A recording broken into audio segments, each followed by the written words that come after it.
Hi friends, welcome to my YouTube channel मानसीर रान्नाघर। আমি মানসী। আমি আজকে রুই মাছের কালিয়া করে দেখাচ্ছি। বিয়ে বাড়ির মতন স্বাদ হয়, খেতে ভীষণ সুন্দর হয়। আমি এখানে 5 পিস রুই মাছের 5 পিস দাগা নিয়ে এবার আমি এর মধ্যে দিয়ে দিচ্ছি একটু হলুদ আর একটু নুন। এটা দিয়ে আমি ভালো করে মাছটা মাখিয়ে নেব। আমি মাছ ভাজার জন্য এখানে তেল নিয়ে নিয়েছি, রিফাইন অয়েল নিয়েছি। এবার আমি তেলটা আমার গরম হয়ে গেছে, এবার আমি মাছের পিসগুলো দিয়ে দেবো।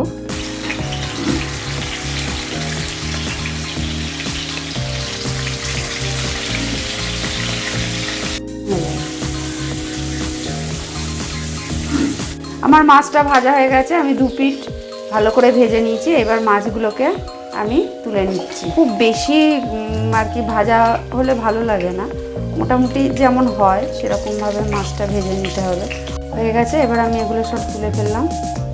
আমি যে মাছ ভাজার তেলটা ছিল সেই মাছ ভাজার তেলের মধ্যেই আমি এখানে কিছু ফোড়ন দিয়ে দিচ্ছি। 2টো তেজপাতা দিলাম, একটু দারচিনি দিলাম, 2টো লবঙ্গ দিলাম আর 3টে এলাচ আমি এখানে ফাটিয়ে দিয়ে দিচ্ছি। ভাজা হলে মশলাটা একটা সুন্দর সেন্ট বেরোবে।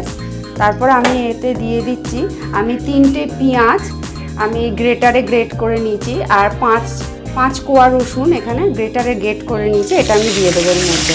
দিয়ে আমি পেঁয়াজটা একটু ভালো করে ভেজে নেবো। আপনারা পেঁয়াজ ছোট ছোট করেও দিতে পারেন, তবে গ্রেটারে গ্রেট করে দিলে ভীষণ সুন্দর লাগে। পেঁয়াজ রসুনটা গ্রেটারে গ্রেট করেই দিয়েছি। এটা একটু ভালো করে আমি ভেজে নেবো। আমি এর মধ্যে দিয়ে দিচ্ছি পরিমাণ মতো নুন। আমি এখানে 1/2 চামচ নুন দিয়েছি। এরবার দিয়ে দিচ্ছি হলুদও আমি এখানে 1/2 চামচ মতন হলুদ দিয়েছি। এখানে আমি 1 চামচ মতন আদা বাটা দিয়েছি। জিরে গুঁড়োও আমি এখানে দিচ্ছি, 1/2 চামচ মতন জিরে গুঁড়ো দিচ্ছি। এবার দিয়ে আমি এটাকে ভালো করে নেড়ে নিচ্ছি। এরপর আমি এখানে দিয়ে দিচ্ছি 1 চামচ মতন লঙ্কার গুঁড়ো। এখানে আপনারা কাশ্মীরি লঙ্কার গুঁড়োও দিতে পারেন, তাতে রঙটা আরও ভালো আসে। আমি ওখানে এমনি লঙ্কার গুঁড়োই দিয়েছি। আর দিয়েছি 1/2 চামচ মতন একটু চিনি দিলে স্বাদটা পুরো ব্যালেন্স হয়ে যায়। এবার দেওয়ার পর আমি এটাকে ভালো করে কষিয়ে নেবো। আমার গ্যাসের ফ্লেমটা একদম কমানো আছে। এবার আমি এতে দিয়ে দিচ্ছি টক দই। আমি টক দইটা ফেটিয়ে নিয়েছি। টক দই দেওয়ার সময় গ্যাসের ফ্লেমটা একদম কমিয়ে নিতে হবে। আমি এখানে 100 মতন টক দই নিয়ে এসেছি। এটাকে ভালো করে কষিয়ে নিতে হবে।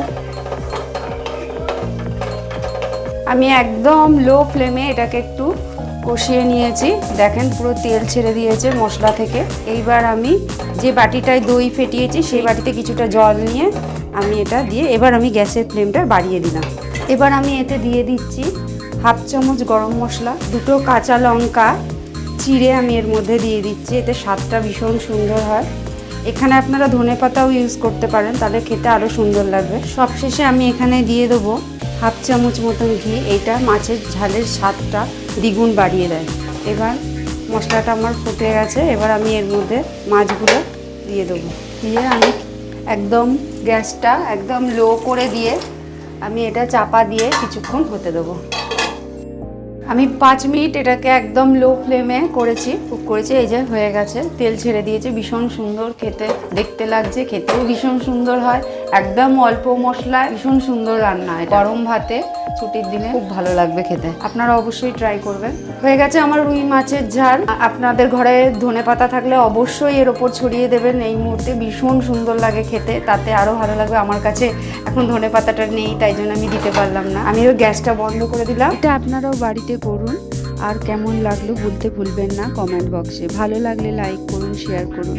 আরও নতুন নতুন রান্না শিখতে হলে চ্যানেলটাকে সাবস্ক্রাইব করুন।